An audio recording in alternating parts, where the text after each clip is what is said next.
Hello friends. आइए इस video में हम लोग 53rd से 55th बीपीएससी के डीआई के क्वेश्चन नंबर 10 को सॉल्व करते हैं। यह है क्वेश्चन नंबर 10। क्वेश्चन जैसा कि आप देख रहे हैं मल्टीपल बार चार्ट दिया हुआ है, जहां आपको सेल्स, प्रॉफिट और इक्विटी शो किया गया है। ठीक है, इन 1000 रुपीज में बिटवीन ईयर 1997 टू 2001। सबसे पहला काम देखते के साथ ही इस चार्ट को टेबल में कन्वर्ट कर देना है। ठीक है, तो ये देख लीजिए सेल्स, प्रॉफिट एंड इक्विटी को इस टेबल में हमने कन्वर्ट कर लिया है। अब इस टेबल के बेसिस पर ही हमें इन चारों क्वेश्चंस का आंसर निकालना है। ठीक है, आइए देखते हैं क्वेश्चन ए। क्वेश्चन ए क्या है? Calculate the average annual growth rate, average annual growth rate for sales. यह है सेल्स और सेल्स का एवरेज ग्रोथ रेट निकालना है। एनुअल ग्रोथ रेट है और ग्रोथ रेट ये परसेंटेज में होता है। अब इसे निकालना है, उसका भी एवरेज निकालना है। तो चलिए पहले एक का निकालते हैं, इसके बाद हम आपको दिखाएंगे कि 1997 से 1998 में ये बताइए ग्रोथ कितने का रहा है। 1250 कैसे निकालते हैं? 1250 माइनस 1000 अपॉन 1000 इंटू 100। आप इसे जैसे ही सॉल्व करेंगे तो ये होगा 250 अपॉन 1000 इंटू 100, 425। इसका मतलब ये हुआ कि 1997 से 1998 में यहाँ जो है 25% से इंक्रीज हुआ है सेल्स। ठीक है, सिमिलरली 1999 में कितने परसेंट से हुआ है? 40% से इंक्रीज। ये आपको निकालते चलना है, ठीक है ना। 2000 में 42.86% से इंक्रीज हुआ है और 2001 में कितने परसेंट से हुआ है? ये 40% से इंक्रीज हुआ है। अब क्या कह रहा है कि average annual growth rate, average of annual growth rate सबको जोड़ देना है।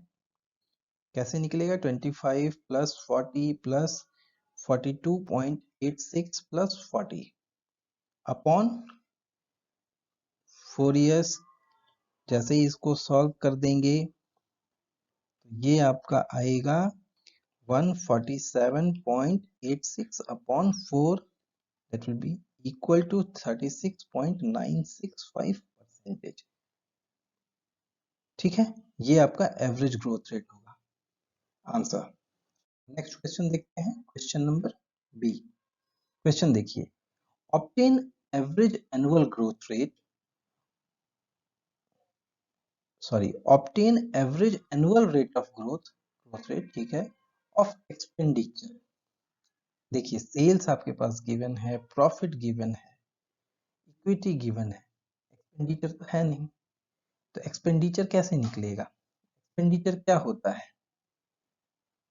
Income minus profit. ठीक है, और इनकम क्या होता है? जितना सेल्स हुआ है, जो सेल्स हुआ, सेल्स के बाद जो मुझे इनकम प्राप्त होता है वही तो हुआ मेरा इनकम। तो सेल्स माइनस प्रॉफिट भी एक्सपेंडिचर है, ठीक है ना। यहाँ के केस में ये देखिए सेल्स माइनस प्रॉफिट, ये जैसे ही हम करेंगे तो ये हमारे पास आ जाएगा, एक्सपेंडिचर का एक चार्ट आ जाएगा। ठीक है, तो एक्सपेंडिचर का हम एक चार्ट बना लेते हैं। ये देखिए कैसे निकलेगा, सेल्स माइनस प्रॉफिट। तो ये चलिए करते चलते हैं। 1000 माइनस 500, हाउ मच? 500,000 रुपीज। ठीक है, सिमिलरली अब आगे अगर हम करते चले जाएंगे 1250 में से 750 माइनस होगा तो ये भी हो गया 500। 1999 में क्या हो जाएगा? 1250 750 और ये हो गया 1000। ठीक है ना। चलिए अब क्वेश्चन क्या कह रहा है कि average annual rate of growth, वही पहले वाला क्वेश्चन जो था, ग्रोथ रेट क्या रहा है? यहां से यहां में 0% का ग्रोथ रेट रहा है। ठीक है ना। चलिए 500 से 1250 जब हुआ तो ये कितने परसेंट से हुआ, 150% से ग्रो किया है ये। यहाँ 40% से निगेटिव ग्रोथ है, निगेटिव ग्रोथ है, और यहाँ 33.33% से ग्रो किया है। अब आपसे पूछ रहा है कि average annual growth rate, average of annual growth rate, सबको जोड़ देते हैं 150। यहाँ आप क्या करेंगे, चूंकि ये निगेटिव ग्रोथ है इसीलिए -40 प्लस 33.33% अपॉन 4। तो ये आप जैसे ही सॉल्व कर लेंगे ये आएगा आपके पास 35.833%। ये हो जाएगा आपका average annual growth rate of expenditure. ठीक है, चलिए नेक्स्ट क्वेश्चन देखते हैं। Question C, what was the percent increase in the equity, percent increase in equity, percent increase in equity in the year which experienced the maximum growth in profit percentage, profit percentage में जिस साल maximum growth हुआ है। तो सबसे पहले तो profit percentage निकालना होगा। तो प्रॉफिट जो है इसका परसेंटेज निकालना है कि कैसे, किस साल जो है वो प्रॉफिट परसेंटेज मैक्सिमम रहा है। ठीक है ना, तो ये देखिए प्रॉफिट दिया हुआ है आपको और निकालना है which experience the maximum growth in profit percentage, maximum growth in profit percentage. तो ये कैसे होगा, तो चलिए इसका निकाल लेते हैं। 500 से ये 750 हुआ है, कितने परसेंटेज का प्रॉफिट ग्रोथ है, 50% का ग्रोथ है। ठीक है, 750 से 500 बताइए ग्रोथ हुआ है क्या, नहीं हुआ है। चलिए यहाँ देखते हैं 500 से 1750, यहाँ 250% से ग्रोथ हुआ है। और आगे 2001 में 42.86% से ग्रोथ हुआ है।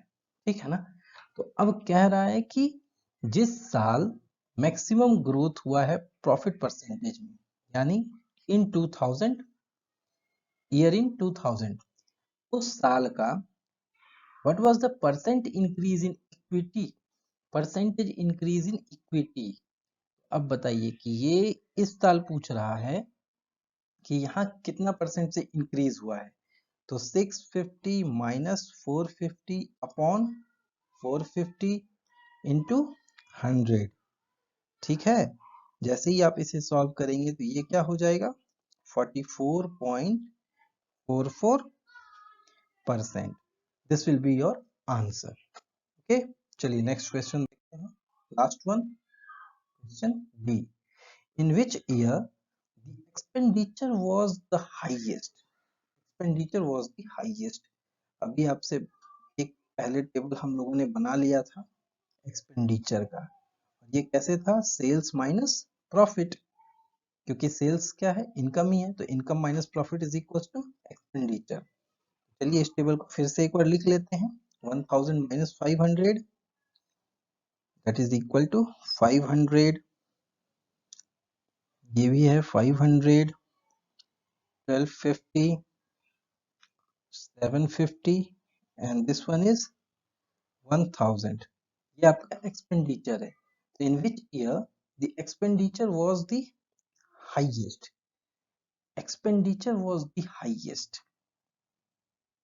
ये बताइए कौन सा होगा, in which year the expenditure was the highest. Expenditure, ये तो आपको परसेंटेज निकालना होगा ना, क्योंकि ऐसे तो देखिए आपको दिखते के साथ लग रहा है 1250 है ना, लेकिन 1250 ये वॉल्यूम है, ये वैल्यू है, ये कितने का है, ये तो इनकम से पता चलेगा कि इनकम का कितना परसेंटेज आपका एक्सपेंडिचर रहा है। ठीक है ना, तो एक्सपेंडिचर इन परसेंटेज,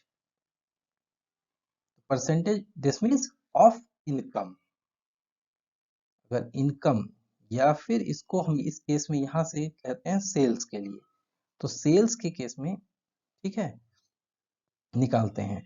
तो ये बताइए एक्सपेंडिचर है 500, 1000 का 500 कितने परसेंट हुआ?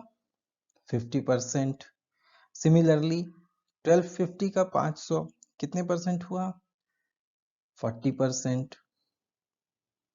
ठीक है, इसके बाद ये कितना हुआ? 71.43%। ये कितना हुआ? 30%। और ये कितना हुआ? 28.57%। ठीक है, 1 मिनट रुक जाइए, 1 मिनट। ठीक है, तो एक्सपेंडिचर ये है इन वैल्यूज और ये है इन परसेंटेज। अब आपसे क्वेश्चन पूछा है कि in which year the expenditure was the highest, तो ये देख लीजिए 71.43 ये है आपका हाईएस्ट। सो आंसर क्या होगा? इन 1999 the expenditure was the highest। ठीक है, ये होगा आपका आंसर। ओके, यदि वीडियो हेल्पफुल रही हो then like share comment and subscribe. Thank you.